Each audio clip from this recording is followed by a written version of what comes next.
সকলো ছাত্ৰ ছাত্ৰীকে স্বাগতম জনাইছো মোৰ চেনেল ষ্টাডি আছামিছলৈ আৰু এই চেনেলটোত উপলব্ধ থাকিব ক্লাছ 6 পৰা ক্লাছ 10 লৈ সেবা আৰু CBSE অসমীয়া বিষয়ৰ সকলো বিষয়বস্তুৰ লগতে প্ৰশ্ন উত্তৰসমূহ আৰু তোমালোকে যদি মোৰ লগত অসমীয়া পঢ়িবলৈ বিচাৰিছা তেন্তে মোৰ চেনেলটো সাবস্ক্ৰাইব কৰিবা লাইক কৰিবা আৰু শ্বেয়াৰ কৰিবা এতিয়া বলা যাও আমি অসমীয়া পঢ়িবলৈ ছাত্ৰ ছাত্ৰীসকল আজি আমি আৰম্ভ কৰিবলৈ লৈছো ষষ্ঠ মানৰ অংকুৰণৰ পাঠ 3 অসমীয়া ভাষাৰ বিকাশৰ কথা আধুনিক ভাৰতীয় ভাষাসমূহৰ ভিতৰত অসমীয়া ভাষা অন্যতম ঐতিহ্যপূৰ্ণ আৰু সমৃদ্ধিশালী ভাষা অসম ভূখণ্ডৰ বিভিন্ন জনগোষ্ঠীয় ভাষাৰ উপাদানেৰে অসমীয়া ভাষা বৈচিত্ৰ্যময় হৈ উঠিছে অৰ্থাৎ অসমত বিভিন্ন ভাষাভাষী লোকে বাস কৰাৰ ফলত অসমীয়া ভাষাটো এক বৈচিত্ৰ্যময় হৈ পৰিছে আন নব্য ভাৰতীয় আৰ্য ভাষাৰ তুলনাত অসমীয়া ভাষা মূলৰ পৰা আটাইতকৈ দূৰলৈ আঁতৰি আহিছে পাঠটোৰ পৰা অসমীয়া ভাষাৰ বিকাশৰ বিষয়ে কিছু কথা জানিব পাৰিবা এতিয়া আমি পাঠটো আৰম্ভ কৰোঁ সন্ধিয়া সময়ত নয়নাহঁত খুৰাকৰ কাষতে বহিলহি খুৰাকে সিহঁতৰ ইচ্ছাৰ কথা বুজিব পাৰি মিচিকিয়াই হাঁহি সুধিলে তোমালোকে আজি কি শুনিবা কোৱাচোন ইফতিছামে ক'লে খুৰা যোৱাবাৰ আহোঁতে আপুনি অসমীয়া ভাষাৰ বিষয়ে কম বুলি কৈছিল খুৰাকে লেপটপটো খুলি সাঁচিপতীয়া পুথিৰ অনুকৃতি উলিয়াই লৈ ক'লে ঠিক আছে শুনা তেন্তে আমাৰ অসমীয়া ভাষাটো বহুত পুৰণি আনকি শ্ৰীমন্ত শংকৰদেৱৰ জন্মৰো বহুত আগতে অসমীয়া ভাষাত কাব্য ৰচিত হৈছিল অৰ্থাৎ শ্ৰীমন্ত শংকৰদেৱ যেতিয়া জন্ম হৈছিল তাৰ বহু বছৰ আগতে অসমীয়া ভাষাত কাব্য ৰচিত হৈছিল ত্ৰয়োদশ শতিকা মানতে হেম সৰস্বতীয়ে প্ৰহ্লাদ চৰিত্ৰ নামৰ এখন পুথি ৰচনা কৰিছিল ত্ৰয়োদশ শতিকা মানে 13 সংখ্যক আজিলৈকে উদ্ধাৰ হোৱা প্ৰাচীন অসমীয়া পুথিবিলাকৰ ভিতৰত এইখনেই আটাইতকৈ পুৰণি পুথি বৰ্তমানলৈকে যিমান প্ৰাচীন অসমীয়া পুথি ওলাইছে সেইবিলাকৰ ভিতৰত প্ৰহ্লাদ চৰিত্ৰই হৈছে আটাইতকৈ পুৰণি পুথি নয়নাই অলপ চিন্তা কৰি সুধিলে তাৰ মানে খুৰা ত্ৰয়োদশ শতিকাতে অসমীয়া ভাষাৰ উৎপত্তি হৈছিল নেকি নহয় খুৰাকে হাঁহি এনেদৰে ক'লে যে নহয় এটা ভাষাৰ উৎপত্তি হৈ ভাষাটোৱে পূৰ্ণ ৰূপ পাবলৈ বহু যুগ লাগে অৰ্থাৎ ভাষাটো উৎপত্তি হৈ তাৰ বিকাশ হৈ পূৰ্ণ ৰূপ এটা পাবলৈ বহু যুগ লাগে তাৰ পাছতহে সেই ভাষাত লিখিত সাহিত্যৰ সৃষ্টি হ'ব পাৰে অৰ্থাৎ তাৰ সেই পূৰ্ণৰূপ পোৱাৰ পাছতহে বহু দিনৰ পাছত ভাষাটো লিখিত সাহিত্যৰ অৰ্থাৎ লিখিব পৰাকৈ এটা ভাষা সৃষ্টি হয় প্ৰথমে এই ভাষাত অলিখিত সাহিত্য সৃষ্টি হয় অৰ্থাৎ মুখে মুখে কোৱা সাহিত্যৰহে সৃষ্টি হয় অলিখিত সাহিত্য মানে কি খুৰা অলিখিত সাহিত্য মানে হ'ল যিবোৰ সাহিত্য আখৰেৰে লিখা নহয় বৰং মানুহৰ মুখে মুখেহে প্ৰচলিত অৰ্থাৎ আখৰেৰে সেইবোৰ সাহিত্য লিখা নহয় বৰং মানুহে ইটোৰ মুখৰ পৰা সিজনৰ মুখলৈ বাগৰি অহা ভাষা প্ৰচলিত সেইবাবে ইয়াক মৌখিক সাহিত্য বুলিও কোৱা হয় আখৰ চিনি নোপোৱা মানুহে হয়তো অতি পুৰণি কালতে অসমীয়া ভাষাত এনে সাহিত্য চৰ্চা কৰিছিল বুজিলানে বুজিলো খুৰা এতিয়া শুনা ভাষা পৰিৱৰ্তনশীল অৰ্থাৎ ভাষা পৰিৱৰ্তন যুগ ধৰি পৰিৱৰ্তন হৈ থাকে অসমীয়া ভাষাও যুগে যুগে পৰিৱৰ্তিত হৈ আহি আছে সপ্তম শতিকা মানলৈকে পূব আৰু উত্তৰ পূব ভাৰতত প্ৰায় একে ভাষাৰ প্ৰচলন আছিল অৰ্থাৎ এটা ভাষাই প্ৰচলিত হৈ আছিল আন কোনো ভাষা নাছিল তাৰো আগতে অসমত অৰ্থাৎ তেতিয়াৰ কামৰূপত ৰাজ্যত প্ৰচলিত ভাৰতীয় ভাষাটোত দুটা এটাকৈ স্থানীয় শব্দ সোমাবলৈ লৈছিল অৰ্থাৎ স্থানীয় শব্দবোৰ সেই ভাষাটোত সোমাবলৈ লৈছিল কাৰণ অতি পুৰণি কালৰে পৰা অসম বিভিন্ন জনগোষ্ঠীৰ নিগাজী আৱাসভূমি সকলোৰে মাজত নিগাজী মানে হ'ল স্থায়ীভাৱে থকা সকলোৰে মাজত ভাষা সংস্কৃতি আৰু ভাৱৰ আদান প্ৰদান হৈছিল অৰ্থাৎ ভাষা সংস্কৃতি আৰু মনৰ ভাৱ আদান প্ৰদান হৈছিল ফলত ইটো ভাষাৰ উপাদান সিটো ভাষাত স্বাভাৱিকভাৱে সোমাই পৰিছিল আদান প্ৰদান কৰোঁতে এই ভাষাৰ উপাদানবোৰ ইটো সিটোৰ মাজত সোমাই পৰিছিল ভাষাৰ উপাদান মানে কি খুৰা নয়নাই সুধিলে খুৰাকে উত্তৰ দিলে ধ্বনি ৰূপ শব্দ বাক্য আদিয়েই ভাষাৰ উপাদান শুনা এতিয়া অসমীয়া ভাষাটো মূলতে আৰ্যসকলে কোৱা ভাষাৰে বিকশিত ৰূপ যদিও স্থানীয় জাতি জনজাতি উপজাতি আদি ভাষাৰ উপাদানেৰে সমৃদ্ধ হৈ আনুমানিক 10ম শতিকা মানত ই স্বকীয় ৰূপ লাভ কৰিবলৈ আৰম্ভ কৰিলে অৰ্থাৎ আৰ্যসকলে কোৱা ভাষাটোৰ পৰা বিকাশ হৈ স্থানীয় জনজাতি জাতি উপজাতি আদি ভাষাৰ উপাদানবোৰৰ সৈতে মিলি আনুমানিক অনুমান কৰা হৈছে যে 10ম শতিকা মানতহে ই নিজস্ব এটা ৰূপ লাভ আৰম্ভ কৰিলে খুৰাকৰ কথাখিনি শুনি নয়নাৰ বৰ ভাল লাগিল তাই ইফতিছামৰ মুখলৈ চাই সুধিলে বুজিলি নে এতিয়া ইফতিয়ে তাইলৈ চাই হাঁহিলে ৰবা মোৰ কথা শেষ হোৱা নাই নহয় খুৰাকে ক'লে খুৰাকে কোৱা খুৰা নয়নাই সঁহাৰি দিলে শুনা 10ম শতিকাতে যে অসমীয়া ভাষাই আজিৰ ৰূপ লৈছিল এনে নহয় মই আগতেই কৈছোঁ যে ভাষা পৰিৱৰ্তনশীল প্ৰাক-শংকৰী যুগৰ অসমীয়া ভাষাৰ লগত বৰ্তমানৰ অসমীয়া ভাষা নিমিলে প্ৰাক-শংকৰী যুগ মানে হৈছে শংকৰী যুগৰ আগৰ যুগটোৰ কথা কৈছে প্ৰাক মানে হৈছে আগৰ পূৰ্বৰ প্ৰাক-শংকৰী যুগৰ বুলি কোনটো যুগক কোৱা হয় খুৰাক ইফতিছামে সুধিলে শংকৰী যুগৰ আগৰ যুগটো হ'ল প্ৰাক-শংকৰী যুগ প্ৰাক মানে আগৰ মূল শব্দৰ আগত প্ৰাক ব্যৱহাৰ কৰি আগৰ কাল স্তৰ ইত্যাদিকে বুজোৱা হয় এইখিনি মন দি শুনিবা প্ৰাক-শংকৰী যুগ বুলি ক'লে কোনটো যুগক কোৱা হয় অসমীয়া ভাষাটোৱে ইংৰাজসকলৰ দিনত নতুন ৰূপ লাভ কৰিলে শুনি আচৰিত হ'বা আৰু ভালো পাবা যে পূৰ্বতে অসমীয়া নামটোৰ প্ৰচলন নাছিল ইংৰাজ আমোলৰ সময়তহে অসমীয়া শব্দটো বেছিকৈ ব্যৱহৃত হৈছিল সেই সময়ত desk bench chocolate table pen football biscuit আদি অগণন ইংৰাজী শব্দ আমাৰ ভাষাত সোমাই পৰিল এইবোৰ হৈছে ইংৰাজৰ শব্দ এই শব্দবোৰ তোমালোকে মনত ৰাখিবা এতিয়াও আৰু হয়তো ভৱিষ্যতেও অসমীয়া নামটোৰে আমাৰ চিৰচেনেহী ভাষাজননী পৰিচিত হৈ থাকিব খুৰাকে অলপ চিন্তা কৰি ক'লে লগতে জানি থোৱা যে অসমীয়া ভাষাৰ বিকাশৰ আলোচনাৰ ক্ষেত্ৰত বৈদিক সাংস্কৃতিক প্ৰাকৃত আৰু অপ্ৰভ্ৰংশ ভাষাৰ স্তৰবোৰৰ বিষয়েও অধ্যয়ন কৰিব লাগিব অৰ্থাৎ এইকেইটা হৈছে স্তৰকেইটা কি বৈদিক সাংস্কৃতিক প্ৰাকৃত আৰু অপ্ৰভ্ৰংশ এইকেইটা অসমীয়া ভাষাৰ এটা স্তৰ ডাঙৰ হ'লে নিশ্চয় এই বিষয়ে ভালদৰে জানিব পাৰিবা অৰ্থাৎ তোমালোকে ডাঙৰ হোৱাৰ পিছতহে এইখিনি ভালদৰে জানিব পাৰিবা নয়না আৰু ইফতিছামে খুৰাকৰ পৰা ভাষাৰ বিষয়ে কিছু কথা জানিব পাৰি আনন্দিত হ'ল দুয়ো ভৱিষ্যতলৈ ভাষাৰ বিভিন্ন স্তৰ সম্পৰ্কে জানিবলৈ মনতে আশা পুহি ৰাখিলে এইখিনিলৈকে নিশ্চয় তোমালোকে বুজি পাইছা আৰু কিবা যদি বুজি পোৱা নাই শব্দৰ অৰ্থ তেন্তে মোক কমেণ্টত কমেণ্ট কৰি জনাবা এতিয়া আহিছোঁ প্ৰশ্ন উত্তৰৰ মাজলৈ 2 নম্বৰ 1 নম্বৰ হ'ল পাঠটো শুদ্ধ উচ্চাৰণেৰে খুকুজা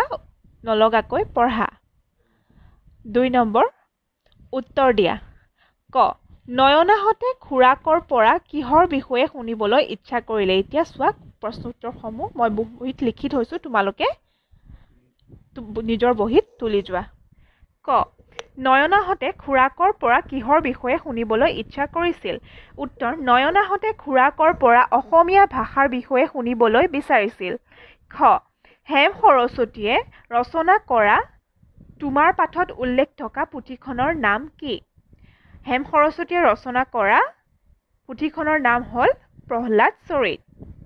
তোমালোকে সম্পূৰ্ণ বাক্যটো লিখি উত্তৰটো দিবা মই ইয়াত একেবাৰে সংক্ষিপ্তত লিখি দিছোঁ গ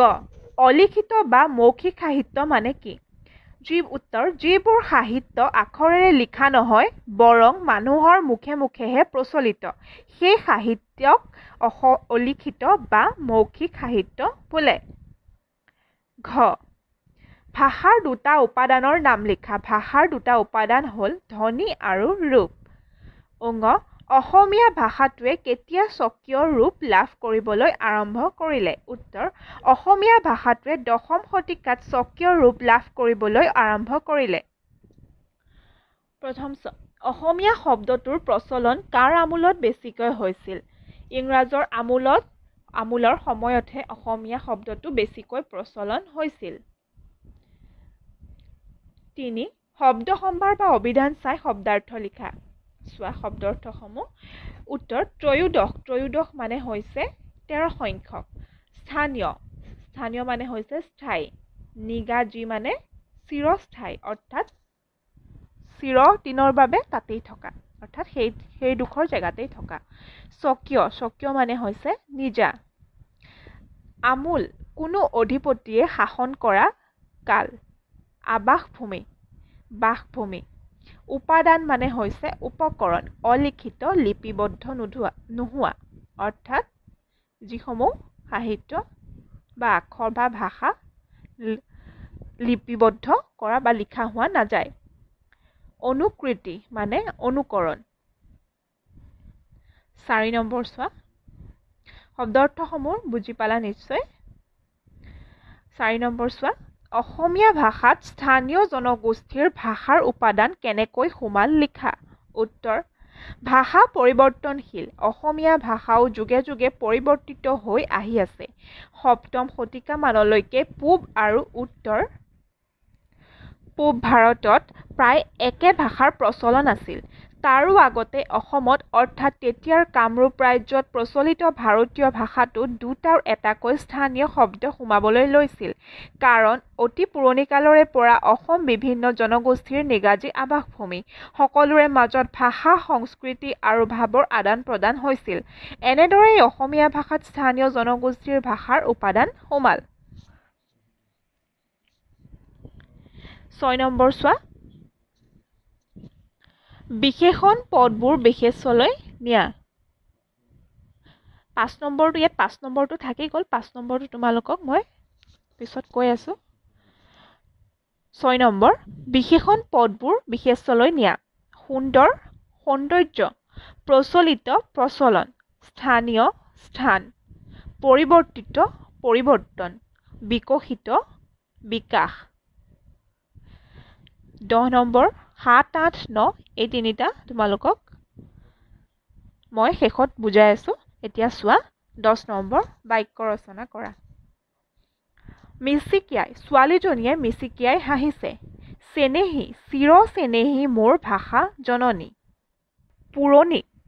পুৰণি কালৰে পৰা অসমত ভিন্ন ভাষা-ভাষীৰ লোকে বসবাস কৰি আহিছে। ধন্যবাদ বিপদত সহায় কৰাৰ বাবে ৰামে তেওঁক ধন্যবাদ জনাইছে। সাহিত্য অসমীয়া সাহিত্যত লক্ষ্মীনাথ বেজবৰুৱাৰ অৱদান আছে। যুগে যুগে ভাষাৰ পৰিৱৰ্তন হৈছে। 11 নম্বৰ চোৱা প্ৰাক-শংকৰী যুগৰ শ্ৰেষ্ঠ কবি মাধৱ কন্দলী অৰ্থাৎ প্ৰাক-শংকৰী যুগৰ শ্ৰেষ্ঠ কবিজন হৈছে কোন? মাধৱ কন্দলী। শংকৰী যুগৰ শ্ৰেষ্ঠ কবি কোন? উত্তৰ শংকৰী যুগৰ শ্ৰেষ্ঠ কবি কেইজন হ'ল হেম সৰস্বতী, কবিৰত্ন সৰস্বতী, ৰুদ্ৰ কন্দলী আৰু হৰিবৰ বিপ্ৰ। ছাত্ৰ-ছাত্ৰীসকল এতিয়ালৈকে যিমানখিনি প্ৰশ্নোত্তৰ আলোচনা কৰিলোঁ সেইখিনি তোমালোকে নিশ্চয় বুজি পাইছা। তাৰে কেইটামান ৰৈ গৈছিলে 5, 7, 8 আৰু 9 এইকেইটা আমি এতিয়া আলোচনা কৰিছোঁ। আহা উপযুক্ত জ্যোতিষ চিহ্নৰে তলৰ বাক্যটো নতুনকৈ লিখা। ভাষাৰ উপাদান মানে কি খুৰা নয়নাই সুধিলে। খুৰাকে উত্তৰ দিলে ধ্বনি ৰূপ শব্দ বাক্য আদিয়ে ভাষাৰ উপাদান। অৰ্থাৎ ইয়াত জ্যোতিষ চিহ্ন ক'ত হ'ব? ভাষাৰ উপাদান মানে কি খুৰা ইয়াতে ঊৰ্ধ্বকমা আৰু প্ৰশ্নবোধক চিন। নয়নাই সুধিলে দাড়ি। খুৰাকে উত্তৰ দিলে আকৌ ঊৰ্ধ্বকমা ধ্বনি কমা ৰূপ কমা শব্দ কমা বাক্য আদিয়ে ভাষাৰ উপাদান। 7 নম্বৰ চোৱা তোমাৰ পাঠৰ পৰা 5টা তৎসম শব্দ আৰু 5টা বিদেশী মূলৰ শব্দ বাছি উলিয়াই তলৰ তালিকাখন পূৰ কৰা। ইয়াত এটা উদাহৰণ দিছে তৎসম শব্দ আৰু বিদেশী মূলৰ শব্দ। তৎসম শব্দৰ উদাহৰণ জন্ম, বিদেশী মূলৰ শব্দ হৈছে কাপ। এতিয়া বাকী তৎসম শব্দ কেইটা আমি জানো আহা। 1 নম্বৰ তৎসম শব্দ মধ্য, আৰ্য, সম্ৰাট, বিচিত্ৰ, নব্য। আৰু বিদেশী মূলৰ শব্দ হৈছে অৰ্থাৎ ইংৰাজৰ দিনৰ শব্দ কিছুমান হ'ল কাগজ, কলম, স্কুল, কলেজ আৰু স্কেল বুজি পালা নিশ্চয় এতিয়া আহিছোঁ আমি 8 নম্বৰ তলৰ শব্দবোৰৰ একোটিকৈ সমাৰ্থক শব্দ লিখা অৰ্থাৎ সমাৰ্থক মানে কি একে অৰ্থ বুজোৱা শব্দ ধুনীয়া মানে কি সুন্দৰ প্ৰাচীন পুৰণি পুথি কিতাপ নিগাজী স্থায়ী পূৰ্বতে আগতে সামৰণি শেষ 9 নম্বৰ প্ৰাক শংকৰী যুগ বুলি কোনটো যুগক কোৱা হয় খুৰা এইটো এটা প্ৰশ্নবোধক বাক্য তোমালোকেও এনে ধৰণৰ তিনিটা প্ৰশ্নবোধক বাক্য নিজৰ মতে সাজা তোমালোকে এনে ধৰণৰ তিনিটা প্ৰশ্নবোধক বাক্য পাঠটোৰ পৰা উলিয়াই নিজৰ বহীত নিজে লিখিবা আৰু মোক কমেন্ট বক্সত জনাবা 10 নম্বৰ বাক্য ৰচনা এইখিনি আমি কৈ উঠিলো এতিয়া আহিছো এতিয়া জানি লওঁ আহা তোমালোকৰ পাঠত শতিকা শব্দটো একাধিকবাৰ ব্যৱহৃত হৈছে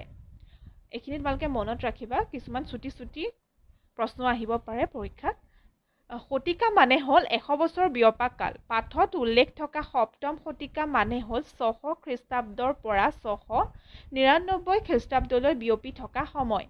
একেদৰে অষ্টম শতিকা 700 খ্ৰীষ্টাব্দত আৰম্ভ হৈ 799 খ্ৰীষ্টাব্দত শেষ হৈছে আৰু ত্ৰয়োদশ শতিকা 1200 খ্ৰীষ্টাব্দত আৰম্ভ হৈছে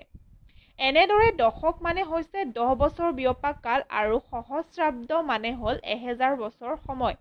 এতিয়া 20 শতিকাৰ অষ্টম দশক মানে হ'ব 1970 চনত আৰম্ভ হোৱা দশক খ্ৰীষ্টাব্দ শব্দটো যীশু খ্ৰীষ্টৰ জন্মৰ লগত সংগতি ৰাখি সৃষ্টি কৰা হৈছে খ্ৰীষ্ট জন্মৰ 500 বছৰৰ পাছৰ চনটো হ'ব 500 খ্ৰীষ্টাব্দ আৰু খ্ৰীষ্ট জন্মৰ 500 বছৰ আগৰ চনটো হ'ব খ্ৰীষ্টপূৰ্ব 500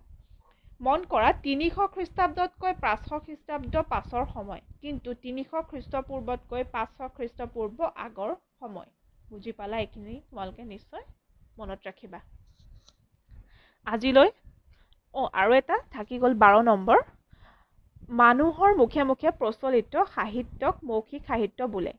মৌখিক সাহিত্য বুলি সাধু কথা আই নাম ধাই নাম বিহু নাম বিয়া নাম আদি বুজা যায় তুমি জনা এফাকি বিহু আৰু এফাকি বিয়া নাম লিখা তোমালোকে এইটো নিজে নিজৰ বহীত লিখিবা নিশ্চয় সকলোৱে জানা বিহু নাম আৰু আই নাম শুনিয়ে থকা হয় গতিকে তোমালোকে নিজৰ বহীত লিখি মোক কমেন্ট বক্সত জনাবা আজিলৈ পাঠটি ইমানেই আৰু ছাত্ৰ ছাত্ৰীসকল তোমালোকে যদি মোৰ ভিডিঅ'টো চাই ভাল পালা তেন্তে লাইক কৰিবা কমেন্ট কৰিবা আৰু সাবস্ক্ৰাইব কৰিবলৈ নাপাহৰিবা তেতিয়াহে তোমালোকে পিছৰ ভিডিঅ'সমূহ পাই থাকিবা